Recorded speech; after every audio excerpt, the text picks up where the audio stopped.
Agent of Foxglove, Ingobnito by Lark Sabre. Read by Lark Sabre. Chapter 32. Farewell, or should that be, Fairy Well. Sorry about that, Agent Wildflower. I must have been more eepy than I realised, yawned Hunter as he awoke a short time afterwards, roused unnaturally from his impromptu power nap by a second shake of Wildflower's wand. That's quite all right, Agent Hobby. It's probably past your bedtime, teased Agent Wildflower. I'll have you know I'm a big boy now, Agent Wildflower, and don't go to bed till 9:30 or 10 at the weekends, harumphed Hunter.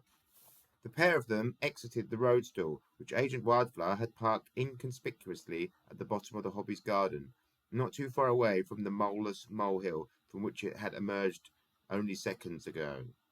The fairy shook her ever-reliable wand and reverted Hunter back to his human height, a height which would have had Vinnie Vicella and Vito Schnozzercuzzer quaking in their winkle pickers.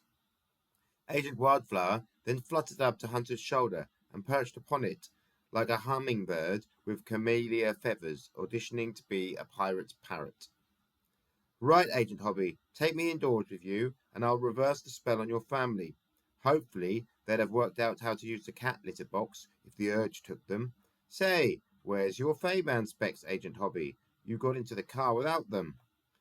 Sorry, Agent Wildflower, I must have lost them, what with being transformed into a worm, attacked by a cat the size of a liger, and then being frisked and threatened with my life by some goblin heavies. I'm only glad I didn't tear my school trousers, replied Hunter sarcastically. He didn't want to get into a conversation with his Foxglove handler about how he'd still felt some nagging loyalty towards Lefty. He knew betraying him had been necessary, but it niggled at his conscience.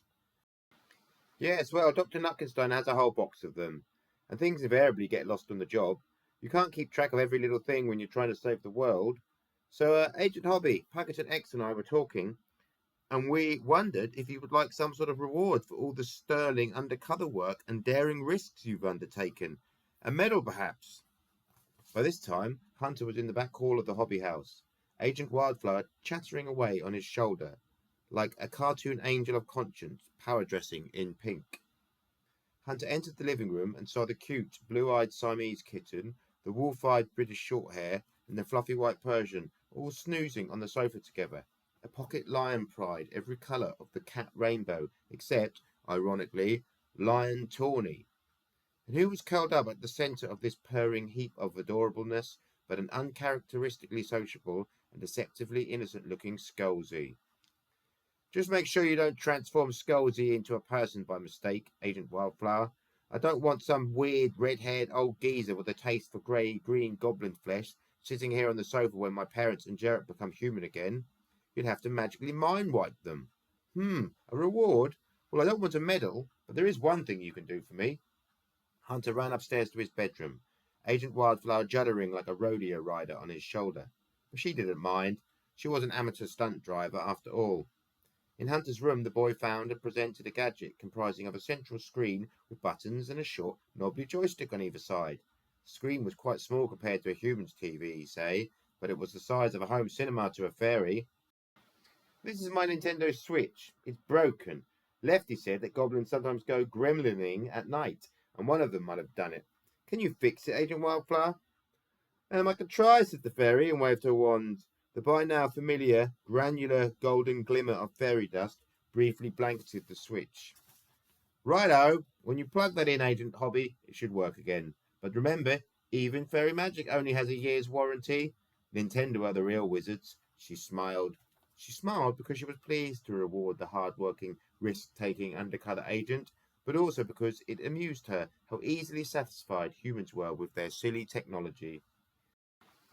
Downstairs again, and there was one more wave of her wand for Agent Wildflower to perform before the boy and the fairy bid each other adieu. Please, can you transform my parrot and Jarrett back all at once? In one go, Agent Wildflower. I don't really want to see them half person and half cat like I did when the earthworm spell was wearing off the godbers.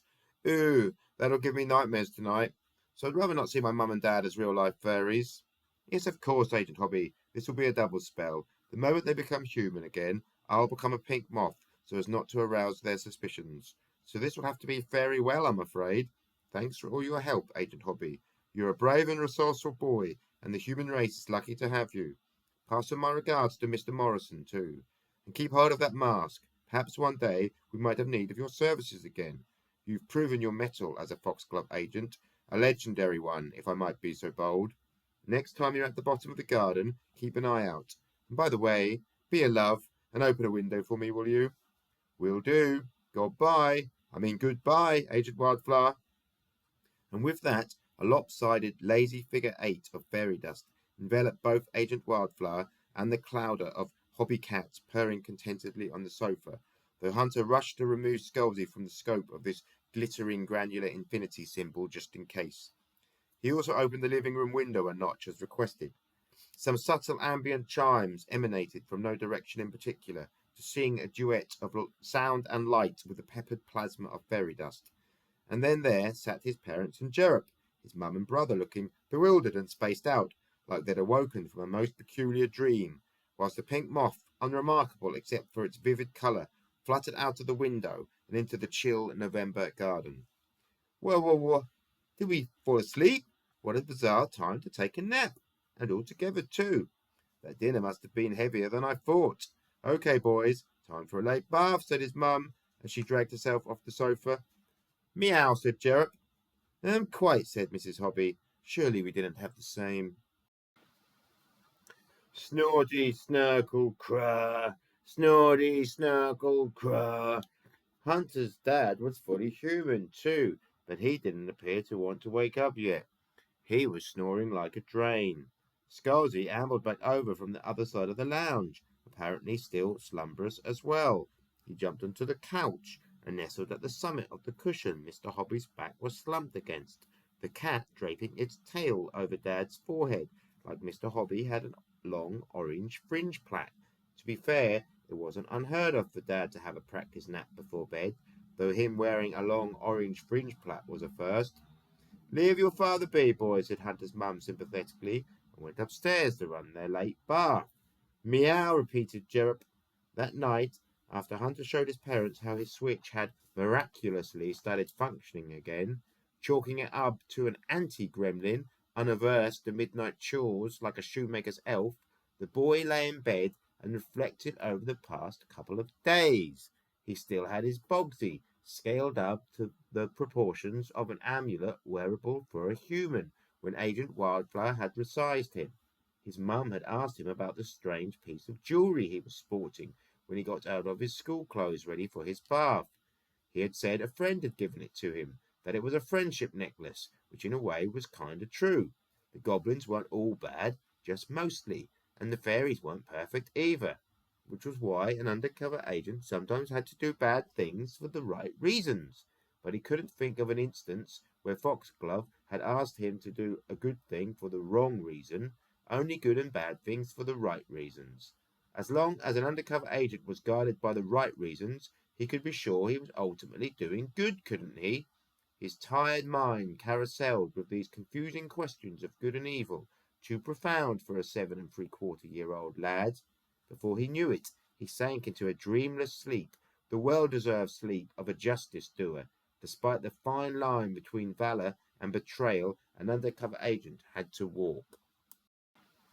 Under his bed, pushed right to the back with the dust bunnies and shadows so it wouldn't be accidentally thrown out by his mum, was his $3.99 mask, the fake face of Joey Pumpkins. Perhaps one day Joey Pumpkins would run with the Mobolino crew again, the very same day that Hunter would once more be called upon to go undercover, to go incognito at the request of F.O.X.G.L.O.V.E. For there was no more effective, no more resourceful, no more fast-talking and quick-witted a covert combatant of extreme goblin lawlessness than Agent Hunter Hobby.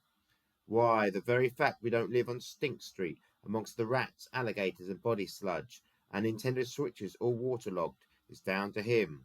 Agent Wildflower, Puckerton X, and Dr. Nutkenstein, too.